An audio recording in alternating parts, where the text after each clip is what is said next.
Welcome to the Quantum Healthy podcast. I'm Andeea, a licensed addiction counselor, and along with my co-host, Laura Kissman, a quantum nutritionist, we will be inviting expert scientists, clinicians, survivors, and thrivers to distill their pearls of wisdom attained from applying quantum biology to their fields of research and everyday lives. Our goal is to bring you easy to understand principles and practices about the study of light, water, and magnetism so you can take your health into your own hands.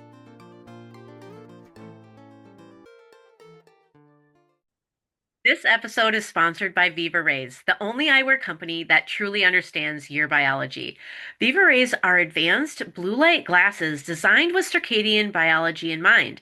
Unlike typical blue blockers, they filter light in harmony with your body's natural rhythms, helping you sleep deeper, feel more energized, and protect your long-term health. We love companies that support biology-backed wellness, and VIVARAYS is leading the way. Use code QUANTUMHEALTHY at VIVARAYS.com to save 15% and support your sleep, focus, and natural energy the way nature intended. Enjoy this episode.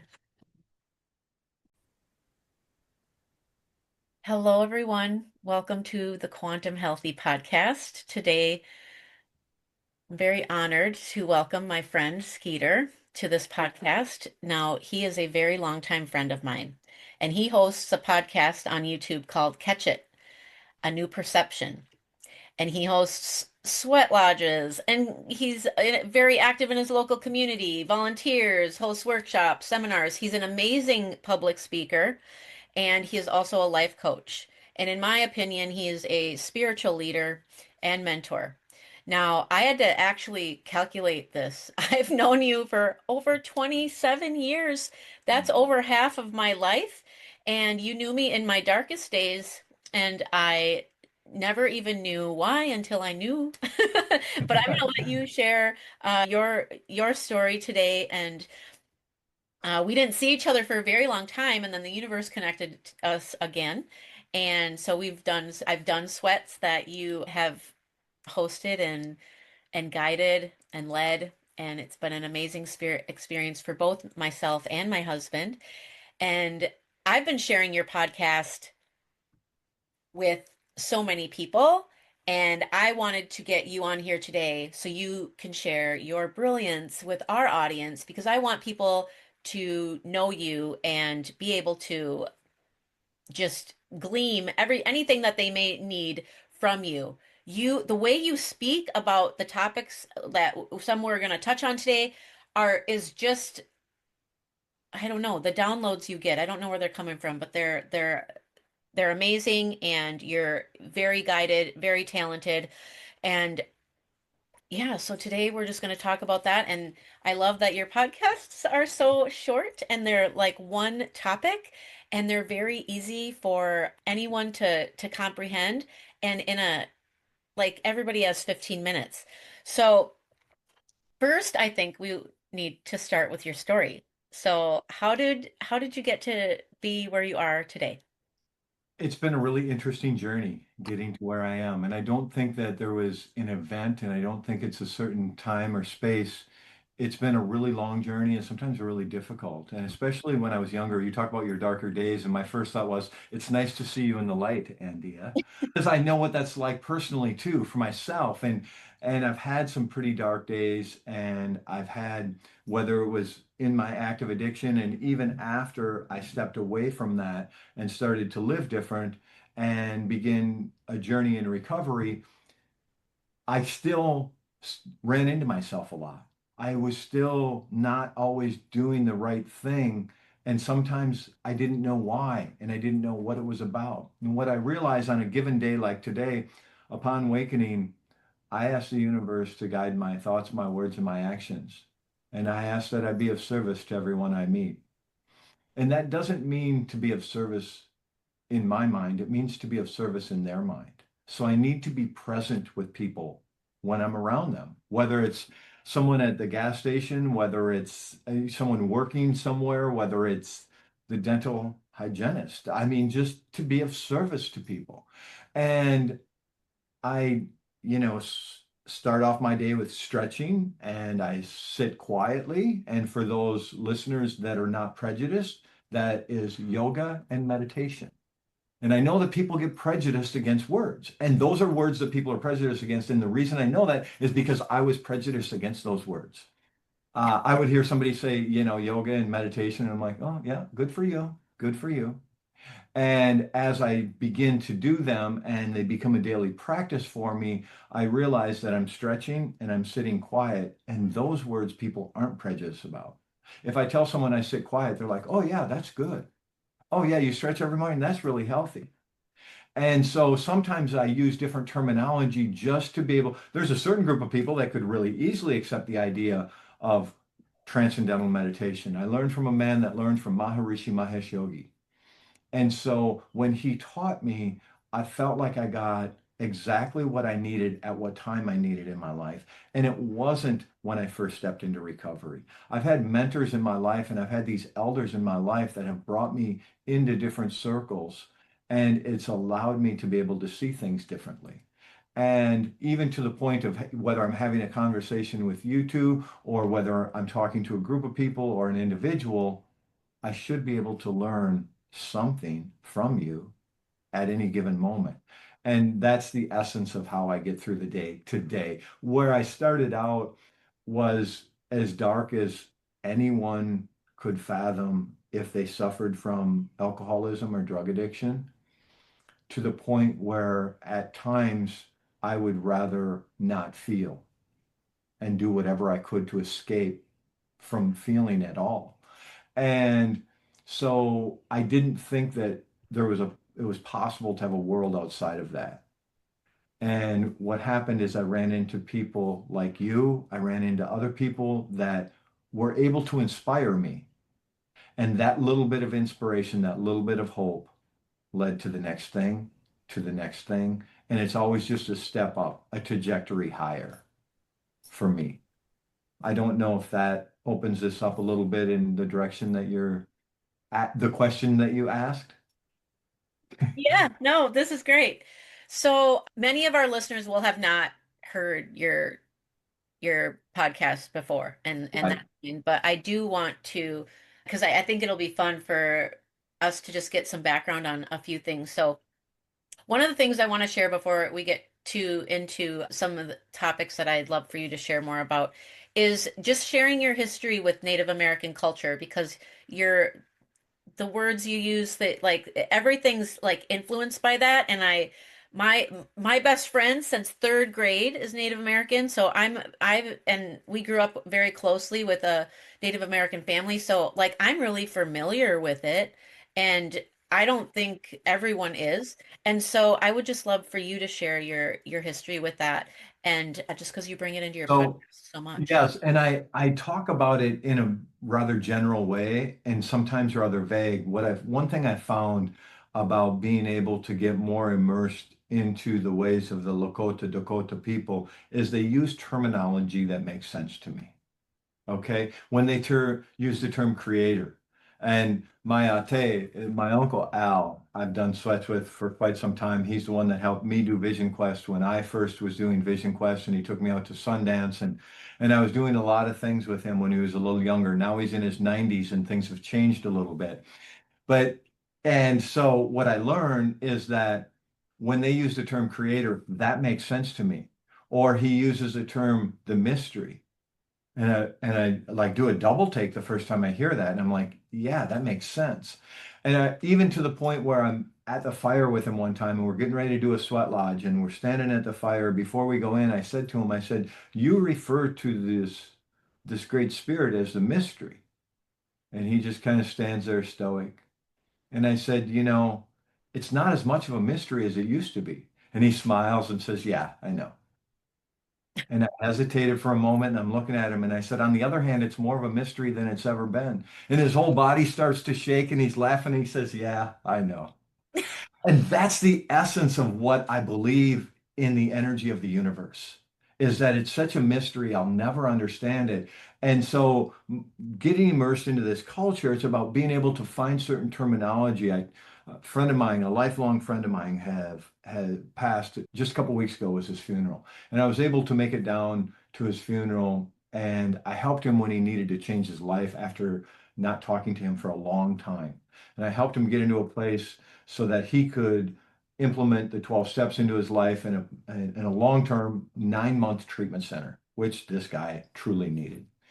And anyway, I was talking to some of his siblings, and I was saying to one of them, I said, I'm really glad that he got to take his long journey.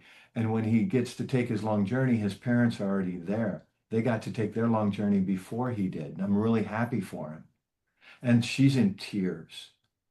And I said, I'm just saying it in a language I understand. She said, no, you're saying it in a language I understand.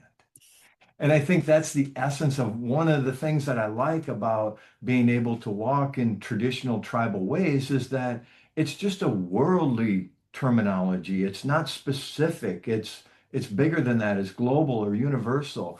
And that's the type of terminology I need. And so when somebody passes on and we talk about them taking that long journey or they return back home through the South Gate, it might mean something specific to me, but on the other hand, I think it's bigger than that.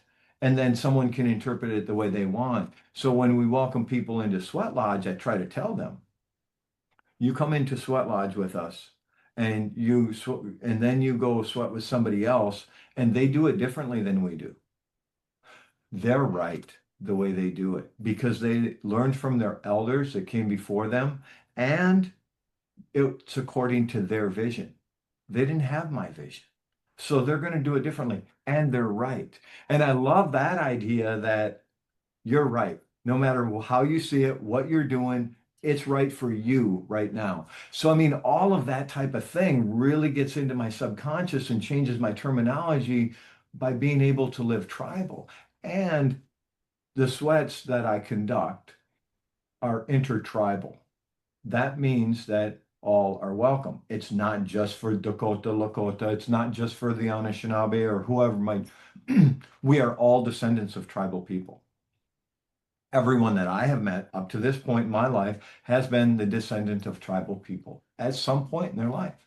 So all are welcome to a tribal way of life. And that's what I'm talking about being like a bigger and I think that that's the way that I want to continue to expand my terminology, my way of thinking, and how I change my subconscious is by using universal or global language that makes sense no matter what your background is, whether you have a spiritual background, whether you have a spiritual path you walk or not, it should be open and not exclusive. It should be all inclusive, if that makes sense a little bit.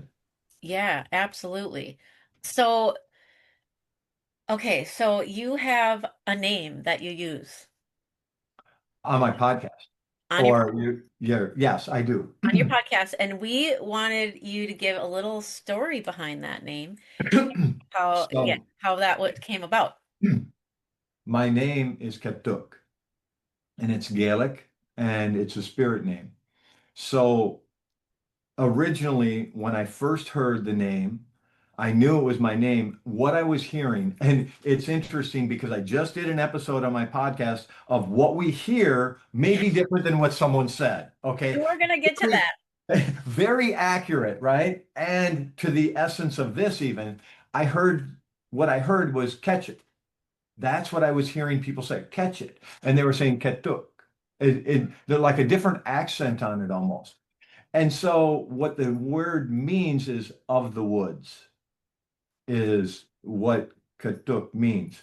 Well, then when I named my podcast Catch It, A New Perception, it was a pun off of what I thought my name was. And it's time for a new perception. Like every moment of my life, it's time for a new perception. And I like the idea. So originally I wasn't putting my name on it. I wasn't putting my face on it. I thought I'll use a spirit name. I'll keep myself out of it because I don't want it to be about my ego. I don't want to get in the way of something, so I don't want to make it about me. I just want to be able to help people. So I'll just use the spirit name and do it this way. And things have evolved into what they are. And I think through the process, I'm able to step back enough where I don't believe that my ego is crushing it or making it something that it shouldn't be. by being able to put my face on it, or I even put my name on it in print because I've had friends after doing a couple seasons, I had friends say, "Well, I can't find your podcast." Because they couldn't find the name, and the name is so specific. Now, I believe if you Google, catch it, a new perception, nothing else will come up. Yeah. But if you don't know that, there's no way to find it almost. So Right. it's very specific, which is kind of cool. And on the other hand, once I attach my name to it in Word, then somebody can just Google my name and eventually they will find it when they find Skeeter Scanlon out there somewhere.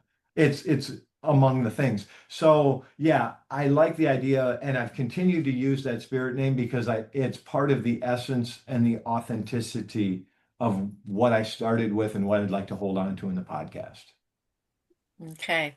So let's go there for a second where you were just talking about sometimes what we hear, like the other person meant a completely different thing, but because of our life experience or what have you, we hear something different. And in your podcast, you actually shared a story of when your dad had shared some news with you. And so Yes. yeah, I would love for you to give people that example because it was a huge eye opener for me. Yeah, and it's interesting. Excuse me. It was interesting because I'm 19 years old. I'm drinking in a bar, and at the time, drinking age was 18, 19 years old in the States where I lived. And my dad came to my bar to pick me up. Now, my dad drank most every day of my life. It's just who he was. And he came to my bar and he had some drinks with me, which was unusual, but nice to see dad. I'd usually have to go where he drank to have conversation with him. Okay. And so we sat there for a few hours, and then he gives me a ride home. Because of the way I drank, I did not have a driver's license, I didn't have a car. I drank every day. And so him giving me a ride home was just part of the process of me getting where I need to be. And all of a sudden, as we were getting to my place, he broke the news to me that he had cancer. And it kind of came out of nowhere. Now, at this point in my life, everyone that I knew that had cancer, my great grandmother, my grandfather, some other people, they had died from cancer. Everyone that I knew. So, what I heard my father tell me is he was going to die. And it's interesting. I'm 19 years old. He's pretty young. He's 39 years old at the time. And I left his vehicle believing he was going to die soon. He never said that he was going to. He never implied he was going to. But when I heard he had cancer, that's the only thing I could think of. And looking back on it, that's when I realized, years later that he never said that. He never implied it, nothing. So often in my life, I hear somebody say something, and because of what my experiences have been up to this point or my relationship with them, when they say this is what I hear. And it's not necessarily what they say, and it's not what they imply. Now, my father lived for decades. He just passed about 11 or 12 years ago, and he ended up passing from cancer. But it's interesting and he had some very serious, because they checked his lymph nodes, and you're talking 1980s, that would have been a very serious surgery. But it wasn't the cancer itself that was serious. It was a surgery to find out if there was more. And so it's interesting how that had such an impact on my life, realizing that something that I thought was that the type of impact that had because I heard that a man that I loved with all my heart was going to die. And I'm 19 years old. And the impact I have as I move through time, realizing he never said it and never implied it. So, what is it that I hear from you that you never said? How often have I done this in my life? And I know that being present with people matters, listening to what they say, taking it in the context of who they are and how they say it. I mean, there's a lot of life skills I can learn about listening and going through being through treatment a half dozen times, being in a state hospital by the time I was 13 years old, court ordered, I have learned a little bit about listening. And even though I've learned a little bit about listening, it doesn't mean I'm always been tentative just because I've been taught certain skills. I have to take it to the next level or take it to a deeper level to actually hear the essence of what you're talking about, or maybe even ask a question. How do you mean that? What did you mean when you said that? Yeah. Because I could take it wrong in every fashion, especially when my head starts to spin. If I'm, whatever that might be, I could spiral down and take it to a different direction that you never meant. So, yeah, I have a lot to learn about this. And I think the more I'm open to learning about it, the more I'm going to actually hear what you say. Yeah, well, it makes me think like when we don't ask questions and we just assume, so that's us making an assumption in Correct. our mind. So you assumed your dad was dying, even though he was just giving you news that he had cancer. And, we end up going through life making decisions based on assumptions that aren't true. Correct. And so when like yeah, this is really critical. This is a really critical learning here for us to be present, to listen, to ask questions, because also sometimes people are in a certain state of just whatever state they're in. He might have been in fight or flight, so all that. I mean, he didn't even tell you until the ride home. He had hours to tell Right. you in the bar, but he didn't. Right. He needed to work up the courage to tell you, and so all that came out was I have cancer and no context. Correct. Oh, but the don't worry because the doctor said XYZ. None of that came out. That Well, was and helpful for and you. the interesting thing is, it may have, but I didn't hear it if it did come Yeah, out. and you didn't hear it. And that is what I realize is he could have given me all of the information, and possibly as soon as he said, I have cancer, no matter what he said after that, it's a word I have attempted to correct at least 3 times on this podcast because I have used the word but, and then I stop and I say, and then I go forward. I try to remove that because as soon as I use that word but, I'm erasing everything. I Just like know. what happened that day. He said, I have cancer. I can't hear anything after that. It's possible he gave me all of the information. Yeah. And as a 19-year-old kid, I didn't hear anything. Yeah. Possible. I don't know. I mean, and that's the other thing too. I often tell people there's at least 3 sides to every story. Okay. That day there was my father's side and the way he gave me that information, my side and the way that I heard it, and then somewhere in between is the truth. And the way when I'm mentoring people, often in the way I tell them, there's your side, there's her side, and somewhere in between there's the truth. Because we filter information differently. hmm Yes, absolutely. I remember listening to it was when your podcast first came out. You told me about it, and Right. I don't think it was the first episode. I want to say it was a couple episodes in. And that was supposed to be the first episode I heard, by the way. Right.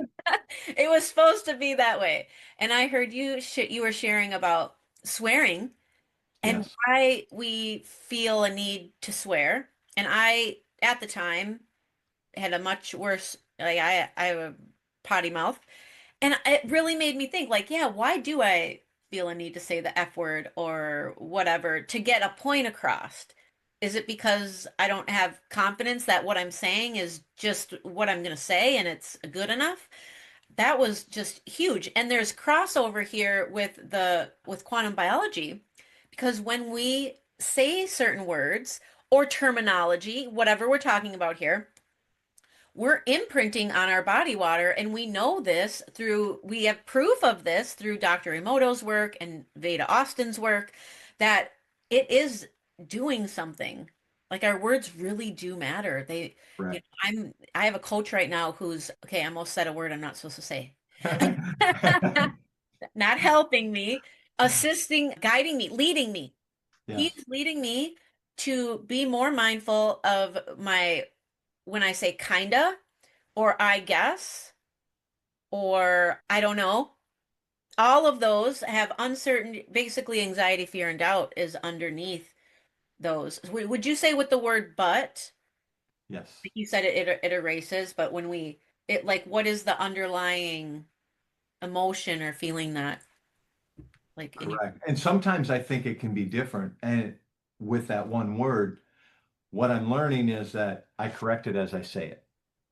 Right in the middle of it, I'm going to just stop, pause. I did it on an episode of the podcast recently when I'm recording, and all of a sudden, as I use that word, I stop and I just replace it with the word and then go forward. I think that what you're talking about, the terminology we use is so huge because what are we telling ourselves through that terminology, whether it's, the curse language? I mean, I had a filthy, filthy mouth. And if I said something that offended people, I would use it as often or more often. I didn't really see how that could offend you or why it mattered if it did. And I get it. I was in a much different place at that time in my life. The reality is, I realize that when I'm around the sacred fire, getting ready to do ceremony, and we have people up on the hill right now doing vision quest, and I did a sweat lodge this morning, and I'll do one tomorrow, and we're going to take care of the things that we need to take care of in all ways that are sacred, and we stand before this fire. Why would we be dropping an F-bomb to explain something? Why would we be talking down to someone or down about someone negatively in any fact? Any of that stuff needs to dissipate. And if I'm not going to do it around the sacred fire, then why would I do it anywhere else in my life?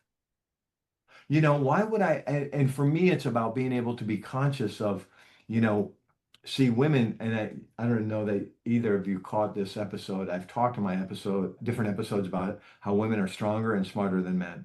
And it's interesting because I was listening to the one with Morley, I believe his name is, and he was speaking about some of the same types of things. And I use some of the same examples. Nevertheless, it's interesting because if we don't realize that we need to honor the women in front of us, and I think that we're losing something. Well, it's how we talk to women that we honor them. It's how that's the respect. That's a really huge thing. Well, if I'm going to speak or use certain terminology, I may do it in front of women a little differently, and the language is not going to be any different. Otherwise, I'm disrespecting myself in front of men. You see what I'm saying? It's like I might tweak it a little bit because women, and this is the way that I was taught, this is some of the terminology I was handed. Women are our mothers, they're our wives, they're our daughters, they're our aunties, they're our nieces, and they are to be honored and respected as such. And if they're not ours, they're someone's, so therefore they are ours.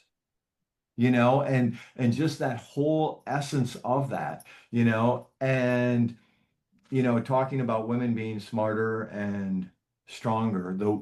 One of the examples I use on the podcast, probably more than once, is how women are stronger than men. And it's really simple. They're strong enough to give birth. That's one way right there. No man I have ever met has been able to give birth. And not that all women will give birth, or I'm not saying that. They're capable of it as a whole, that alone, because and the idea of one reason that I give for an example on how they're smarter than we are is because they go with their heart before their head. And men try to force themselves into a situation or through things. And so when we learn from women on how to navigate something, it's because they learned from their heart often. But those are examples that I like to use because to me it makes sense. And so if I'm going to use different terminology around women, I should probably do that with men. If I want to truly respect men, why would I be cursing around them if I'm not going to curse in front of a woman or in front of a sacred fire? So, and one of them, it's interesting. I heard a woman it's an open meeting of Alcoholics Anonymous, so all people are welcome there, not just alcoholics. And I heard this elder walk up behind someone. and she was at the podium, and she said, she said to this person, I love your knowledge of the book Alcoholics Anonymous, and I love your knowledge of the history of Alcoholics Anonymous, and I love your passion for Alcoholics Anonymous. And there's a book on the podium called Alcoholics Anonymous. And she taps this book and she says, but there's not one cuss word in this book. Like, nice shot, Margaret. And it just really gets the point across that you're trying to say, oh, you're professing that you really have a lot of affinity for what's in the book, and you're going to tell everybody about it. And if you're using curse language, it's ineffective with someone like her. And so it's like it really gets bigger every time I hear people talk about why they use certain terminology or don't use certain terminology. Mm. Yeah, I just, oh, go ahead, sorry. Laura. Oh, just back to, I did hear one of the episodes on women, and I loved how you looked at a woman's strength, and it wasn't just so much her physical strength, it was her inner strength, and that you admired, and what you see as a strong woman, it's that inner strength. And I really enjoyed that and learned from that. But something that my dad always told us that makes me think of what you're trying to bring out here today about how men should maybe view Yeah. women, and I think we have lost, is that in olden times when when men wore hats, if they walked along the street, they would tip I think that's being forgotten, that they would tip their hat to the pain of childbirth, kind of to acknowledge the pain of childbirth that women did suffer. Right. And yeah. And it's interesting because that inner strength that you speak of, I think is really easy to see in women. It's like, and part of it is, I mean, I talk to people sometimes about the suffragettes, which was only 100 years ago. It wasn't that long ago. Mhm. And the strength of some of these people and the things that they did. And it wasn't a physical strength at all. And I think that so many women don't realize who the suffragettes were, what they did, and how they stood up. And it was just an inner strength. There was no physical strength to it. And they accomplished so much in such a good way. And yeah, I think sometimes they need to stand up in a different way and it looks different. That's the strength of a woman. Let it look different. In my eyes, that's a, it's how it's kind of like I don't know if you've ever heard me on the podcast talk about when I talk about someone who's beautiful. And often what people don't realize is they'll look at you and see you as physically beautiful and not realize that they're seeing something internal that comes out physically. Mm. It's like, oh, wow, she's nice looking. And it's like, oh, wow. Like you really, and I mean, and I think where we see it more is like when we fall in love with someone, how they become so attractive. And they were attractive originally, but really, and they're so physically attractive and they become sexually attractive and they're just like so attractive. And it's like, well, we're in love with them. Of course, they're always going to be that. And then on the other hand, we see someone who's physically attractive and we get to know them and it's like, not so cute, not not really so cute, because there's something inside of them that I don't know that it needs to change, but some essence that just is not off. And where I speak of it on the podcast recently, I was talking about a priest that I've worked with, and he's from the ways of the Incas and works with a chief from Peru. And we were doing ceremonies, and after the ceremony, I walked up and I gave him a kiss on the cheek, and I said, "You're a beautiful man." Without hesitation, without even thought, just immediately, he says, "You're only seeing a reflection of yourself." Mm. It's interesting because I wouldn't know a good-looking man if I saw one, and he is a beautiful man. I mean, you couldn't help but to see it in him. I mean, when you're in his presence, you know what you're in the presence of. That to me is beauty. And that strength is beauty to me. It's like you see a strong woman and it's like you might not recognize it and say, oh, wow, that's a strong woman. You might see it as a beautiful woman. You might see it as, and that attractiveness in people is just really the essence of strength and beauty in my mind. Mhm. You Yeah. hear this term man crush. I've heard that, and Yeah. if you stand back and look at the people that have been man crushed, I guess, they're often strong. They're Yeah. strong men who are leaders and courageous lions that Right. other men are, have this may not be so much about their looks. There's something about them that's so attractive Right. to other men. Yeah, interesting.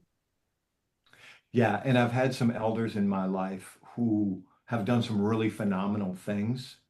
And it's so easy to see the essence in them because they're so open. One man I know, he started the first interracial meetings, AA meetings in the Twin Cities in 1965. And he got sober before President Kennedy was shot. And he's done all this great work, right?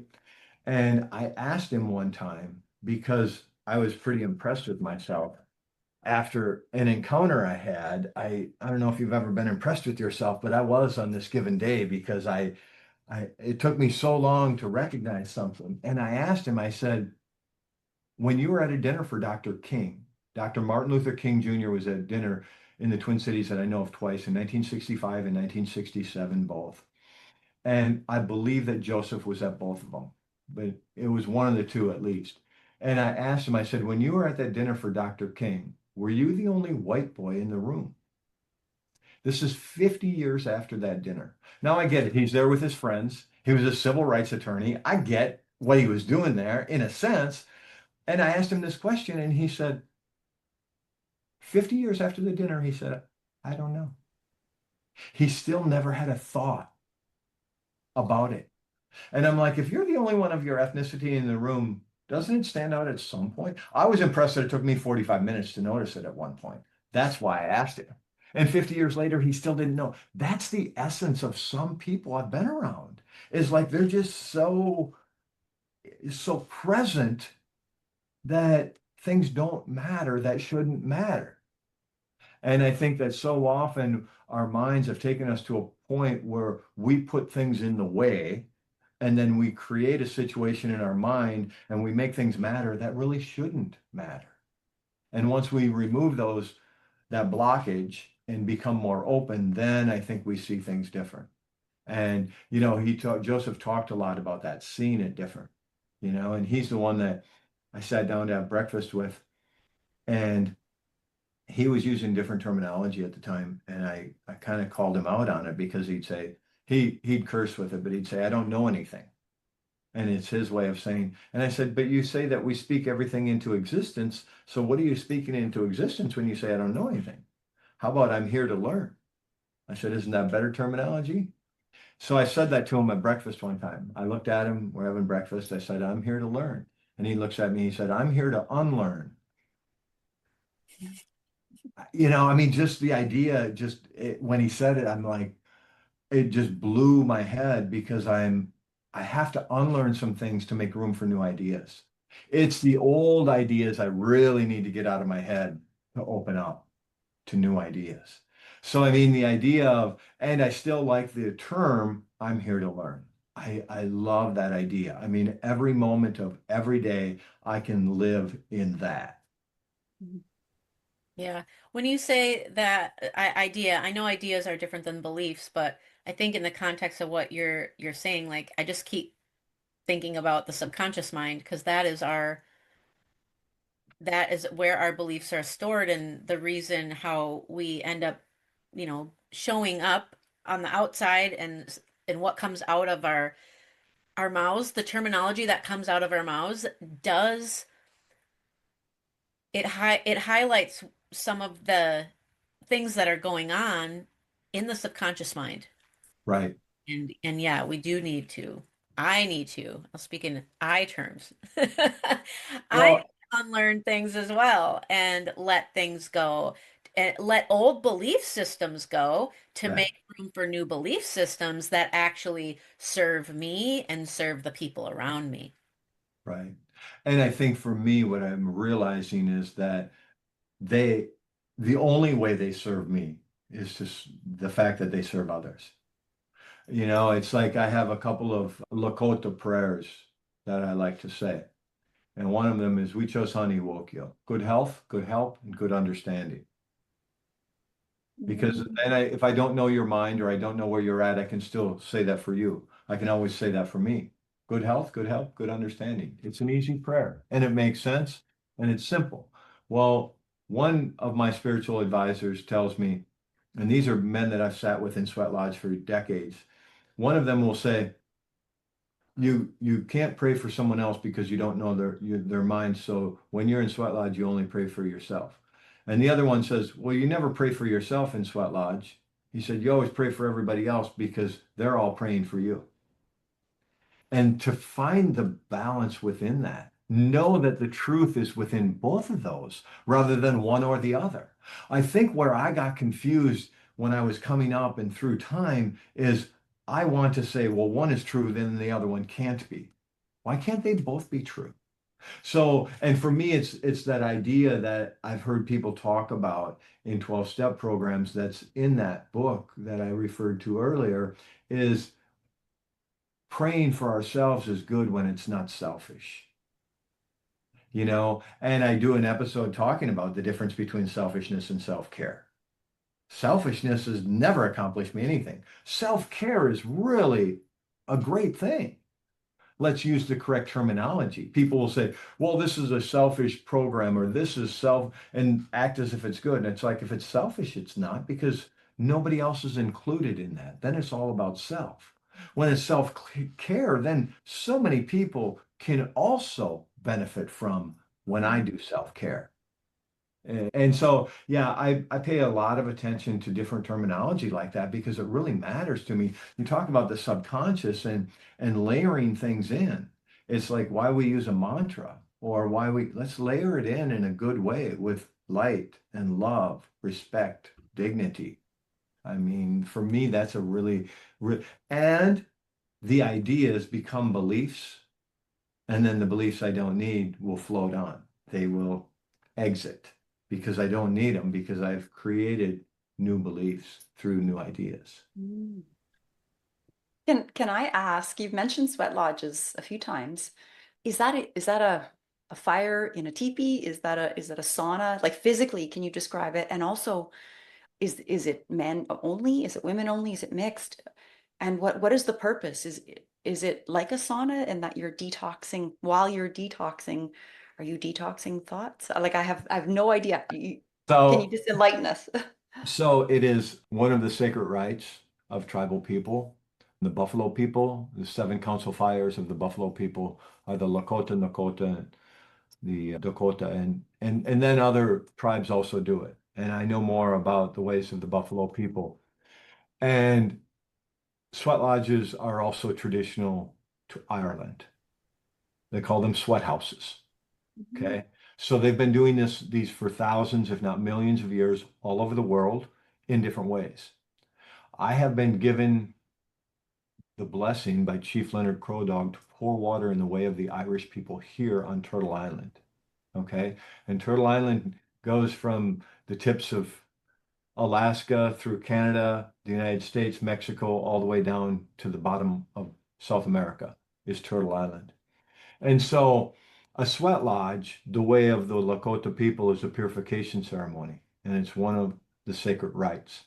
So through that process, what we do is depending on your teaching and how you were taught, you heat up a number of grandfathers or rocks, okay? And they're eons. And those eons, those grandfathers, those rocks, I always tell people when you're taking care of the fire, please be gentle with them. Please respect them. These are the bones of Mother Earth, and they're coming in to heal us. So they say we have 28 of them in the fire. We're going to heat them up until they glow orange, and you feel like you can see to the center of them. And then we bring those first seven in to honor the first seven directions. And so we bring them in to what might look like a teepee to someone, but it's more of a rounded hut. Okay. And we have this sacred space called a sweat lodge. It's an inipi. It's a rebirthing process. So we go back into the womb of Mother Earth to be reborn in a purification process. So through this purification process, what we're doing is we're purifying spiritually. Okay.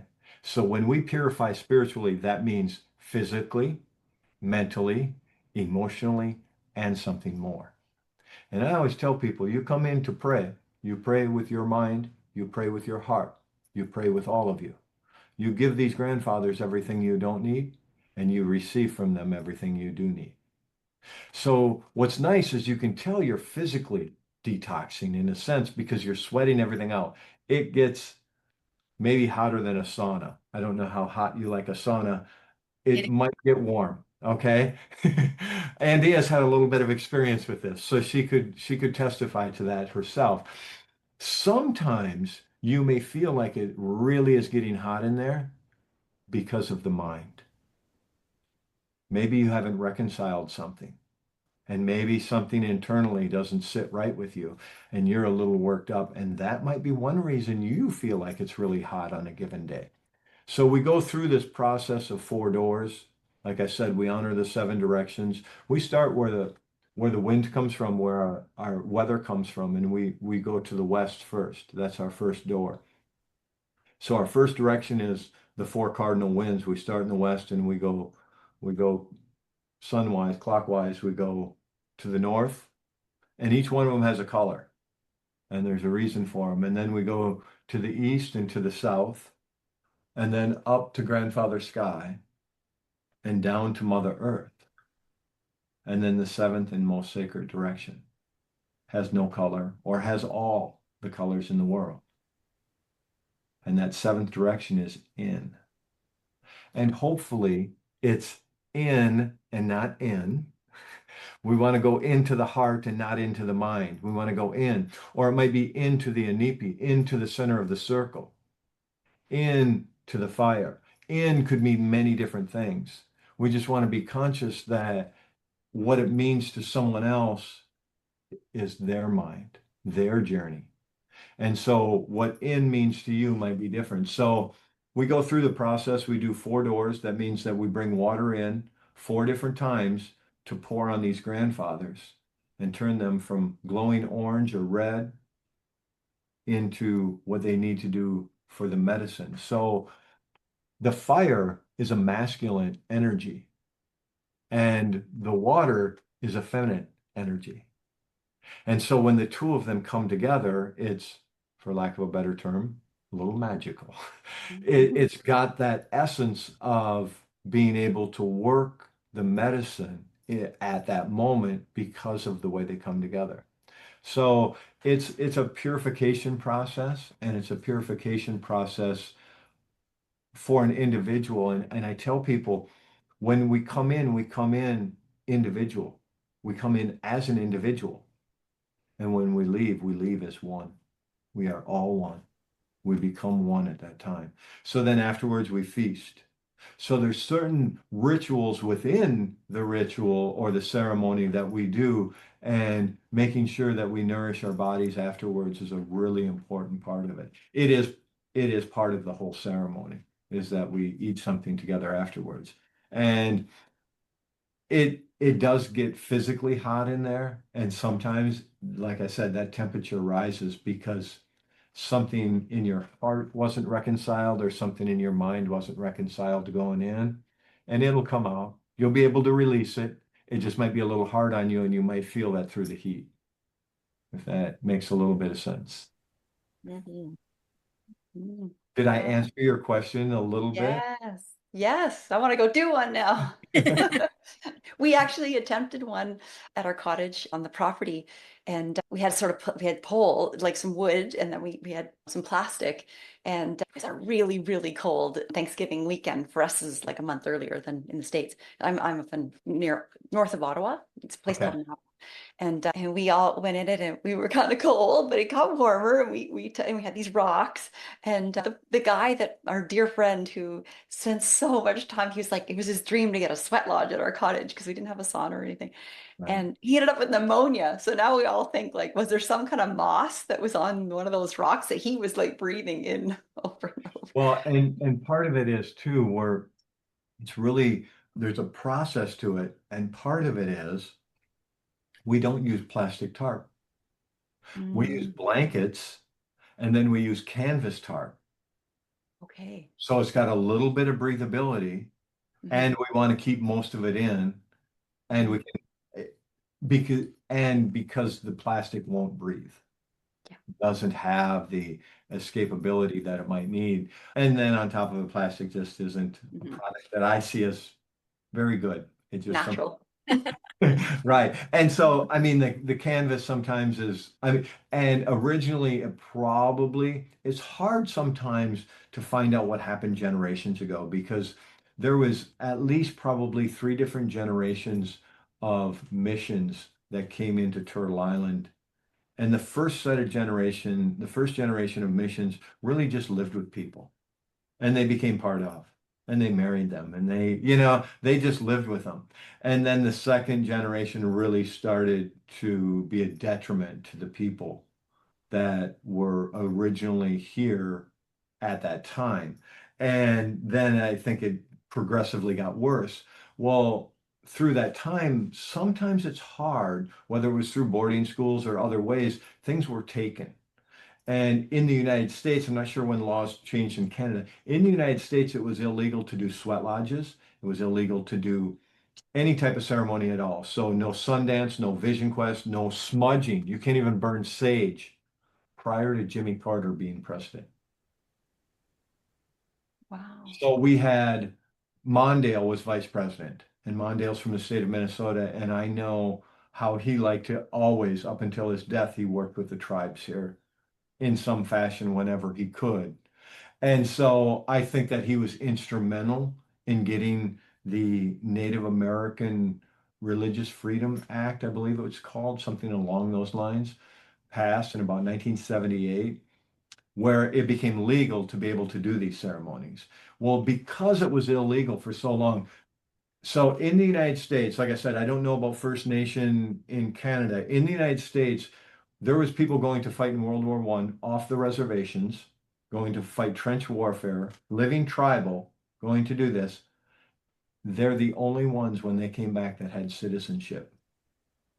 In 1921, nobody had citizenship if they were Native American and they had not fought in World War One, which is really kind of bizarre. What I'm saying is that all the rights were taken. So what they did for a nipi at the time, a sweat lodge, we think they probably used buffalo hide to cover them.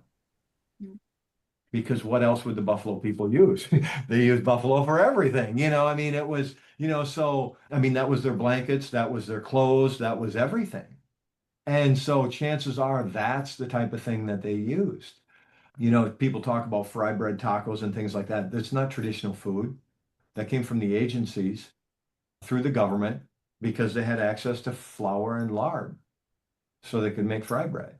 Traditional food are berries and meat and, rabbits. If you're Irish, you might not partake in rabbits because the Irish hare is sacred. It's a shapeshifter, a shapeshifter. And so the tribal people of Ireland do sweat houses a little differently and they see things differently.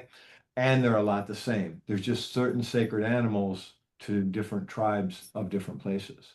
And the island of Ireland, they may do things a little differently. And on the other hand, a lot the same because they were tribal people. Yeah. I just feel like you're this. I was telling Andeea about this. This may or may not mean anything to you, but I feel like you're like a modern day Gray Owl. Do you know who Gray Owl is? A little bit, yeah. I know Yeah. of, yeah, Okay. He's in my mind a Canadian hero who was right. Irish. I want to say Irish, I think, but I won't go into big details. But we actually have a family connection to Gray Owl because his wife Anna Hario is from little town of Mattawa, where my mom grew up. Wow. And anyway, but he brought this message about the beavers and how we needed to we couldn't trap all and keep all the or destroy all the beavers because they were responsible for the streams and the rivers and that kept the ecology of the land and I feel like you look a little bit like Graham. Yeah, Pierce Bronson was the actor in the movie for anybody that wants to go and it's really a wonderful movie and the book is so good. So anyway, I just wow. I just listening to that last bit, I'm like, I have to say something because I feel your message is so relevant, bringing all of this out, this history, and I didn't know some of that, but the things that were illegal over those years, And the it's lodges, interesting. these traditions. yeah, no Native American could possess or consume alcohol in 1950. It was in the 1950s that it became legal for them to drink. And as one elder of mine tells me about when it came to the reservation at that time, everybody had to have one, and then they don't want it on the reservation because of what it did in the first couple of years. But it's like, and what it did is yes, it affected people. A lot of natives don't have a certain enzyme in their liver to be able to digest it. Nevertheless, it it's bizarre to think back to the 1950s. Yes, it was before I was born, not that much before I was born, and it's like it was illegal for them to consume alcohol. That's bizarre to me. So sometimes when you look at the history of things and how, and not that I think the consumption of alcohol has helped any group of people as a Mm. whole, to be honest with you, I just don't. I see it as a toxin. And so I don't necessarily see it as a good thing. I just find it interesting that, oh, all you people can drink and you people can't. That's just a really bizarre thing to me. So yeah, I like learning a little bit about the history of things because the more I know about the history of things, the more I know of myself. Whether I am directly related to that history, whether I'm directly, whatever, it teaches me something about myself, whether it was my grandparents or great grandparents that were there or the grandparents of yours or someone else. It's like it all affects us. Our history will affect us again if we need it to. If we don't do anything, it'll affect us again. If we realize that it doesn't need to, then we do something to not allow it to affect us again. Because it will come back in circles, I think, if we're not paying attention to past history. Those who don't listen to history are doomed to repeat it. There's some famous Yes. quote, Yes. Churchill, somebody, but yeah. Oh, goodness. All right. So thank you so much. This was awesome. Now we are getting to time here, and we do have a signature question that we like to ask. And yeah, you can put a perception on this. What does quantum healthy mean to you? My perception of quantum healthy. I believe that health, as my wife would say, without health, we have nothing. And so I want to believe that it's bigger than it's ever been. And I want to believe that I don't know as much about it as I will. So it has to do with what I put in my body. That means the things that I listen to. I listen to different music has been such an impact in my life. I listen to different music than I ever did. Some of the old stuff is still good for me. Some of it is not. The food, the intake, the things I put in my mind, the things I absorb, whether it's through my lungs, through my skin, every bit of it is going to affect me. So what is it I'm going to put on my skin? What is it I'm going to put in my mouth? What is it I'm going to put in my ears? And even the things that I see. Because we talk about health. Well, I don't watch the programs I used to watch on TV. I'm more into maybe documentaries or some public TV or some things that are rather fluffy in a sense, and entertainment even looks different. So for me, the idea of quantum healthy is the idea that I'm going to change my mind so that I'm going to intake different things into my body in every aspect of that. And so for me, it's about the things that I'm watching, the conversations I'm having, the things that I'm hearing, the things I'm hearing from myself, the things I'm telling myself, on top of changing the way that I eat, which I've done. I was a vegan for a number of years when I first needed to gift back some weight to the creator because I was a weight I was uncomfortable with. And what I realized is that I became a pescatarian, and now I'm more of a public pescatarian, and I get my eggs from a farmer and I like to buy my meat from a farmer. So if I know who farmed it or who hunted it, I like that meat. Other than that, being a pescatarian and eating fish and seafood is good for me. So the intake of my food, I'm more conscious of because of the journey that I've gone through. And that's a big part of it because of what we put into our system makes us who we are. I think sometimes when people hear that, they think of food. And they're not thinking of what we put in our mind or what we're watching or what we're listening to that we're also putting into our body. And to me, that's a really huge thing is how do I change all of it? And do I realize that I really don't know yet? That I only know a little up to this point. So for me, what it means, I am about to find out. I will find out in the future. And I have a little bit of an idea that I want to continue to change it. If that makes a little bit of sense to what you were asking. A lot of bit of sense. Mhm. Peter, we want to make sure people know how to find you. They're going to be intrigued after this podcast interview. Are you on social media? I What have some things on social media under Catch It, A New Perception, like on Facebook. okay? And that is also, it's also a podcast that I have is Catch It, A New Perception, exclusively on YouTube to the point where all of my videos are on YouTube.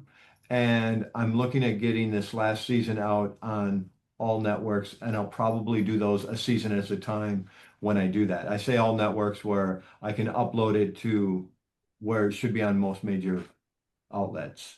Like podcast apps like Through, Spotify and yeah, through like podcasts, will be able to put it out on Spotify and Apple and many different formats. Yes. we were discussing this before you came on that we're like, I hope he brings it out on podcast apps because that would be just like a beautiful way to start your day. Just, and you can be doing the cleaning up the kitchen, or just, but and having this 15-minute to self-reflect and to hear these beautiful thoughts that you've gained over so many years.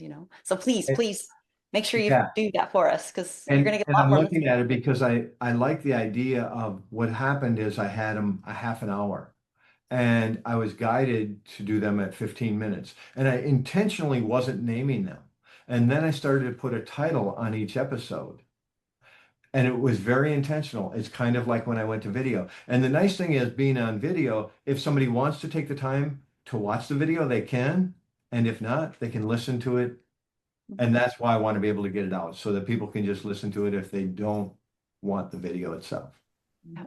In our little quantum biology space, we tend to download it under Wi-Fi, but for example, and then we would listen to it on our phone that is in airplane mode, no radiation, and Right. you're hearing your voice and in nature. So there's that aspect too. It's a way to hear your material without stealing electrons from our bodies. So Right. Well, and for me, it's interesting because I do listen to it obviously when I record it, and then I listen to it before I put it out, and I listen to it after it comes out to verify that it came out in mm, good shape, right? And so I was telling somebody I listened to these and I'm putting this in my subconscious 3 different times at least. And someone says to me, "Do you like the sound of your own voice?" And I thought, does my voice really bother you? I didn't say that to him, but that was my thought. And I said, it doesn't grate on me. I don't think much of it one way or the other. It doesn't really bother me. And what I like is that certain people, my voice, they tell me it does resonate with them, which I appreciate because it's part of what we're putting in is we want things that resonate with us also. mm. Yeah. Well, so much has resonated today, and it's my honor to thank you, Skeeter. I have several things, so if you can bear with me here. Uh, yeah, things that have come up just listening to you is that you've taught us to pay attention to the terminology that we use and to remove, I think, one important word, which is but, and many of these, what do you call it, the curse language. So thank you for that. And just some concepts that you've introduced us to, like I've never heard about Turtle Island. That's very much a we are one concept, and yeah, really interesting. And just this idea of the purification with the sweat lodges and the grandfathers and the sense of community.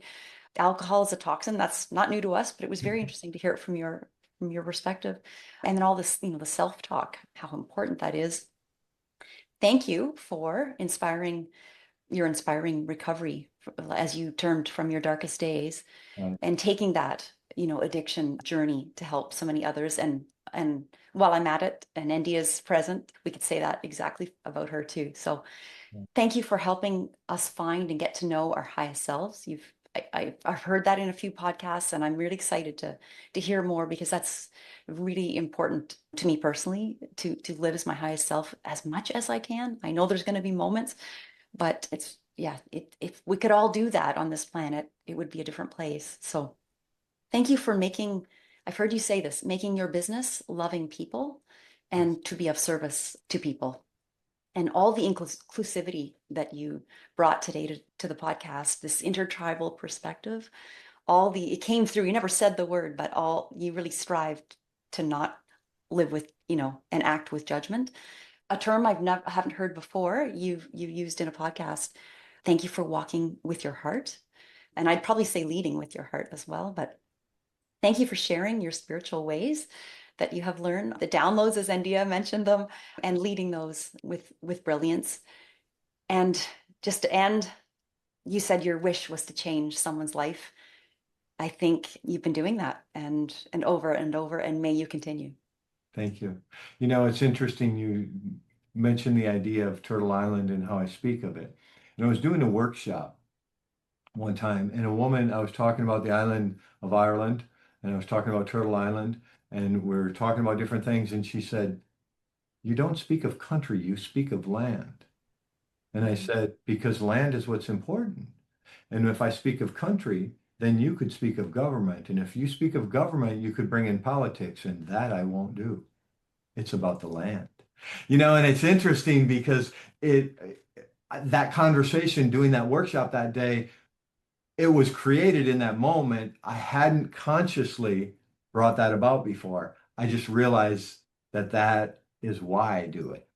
So yeah, it is kind of nice. And then the inclusiveness of all of the Americas as Turtle Island, from Mexico to Canada and North America, and then Central and South America. And I think that inclusiveness needs to be in my life. And the more I speak of it, the more I'll walk towards that, also walk with that. Beautiful. Would you honor us with ending our podcast the very special way that you end your podcast? Yes, I often use a terminology, and I will give you this word. It is a Lakota word, is the very last word I use. And it means something close to later again, like see you later. And the way I tell people what Dokshawake means is see you again in this lifetime or the next. Okay. And prior to so that's a word that I don't often describe in my podcast. Live in harmony with and use the bounty of the land to bring kindness to the world. Thank you for sticking around at the end of this podcast. We want to thank our sponsor, VIVARAYS, who allows for us to get this information to you. They offer top-of-the-line blue blocking glasses, which, as we know, are critical for our health these days for blocking artificial light at night. Over 90% of our time is spent indoors under artificial lights, and this puts us all prone to circadian rhythm disruption. You can use the code QUANTUMHEALTHY for a discount. Link is in the show notes. Thank you so much for listening to the Quantum Healthy podcast. We hope you found some value in this information. And if you feel inspired, please share it and leave us a 5-star review. This will help us reach so many more people. If you want to connect with Laura, you can find her at laurakistmanwellness.com and Andeea at andeearay.com. Links are below in the show notes. Now, go find some sunlight and embrace your own quantum healthy.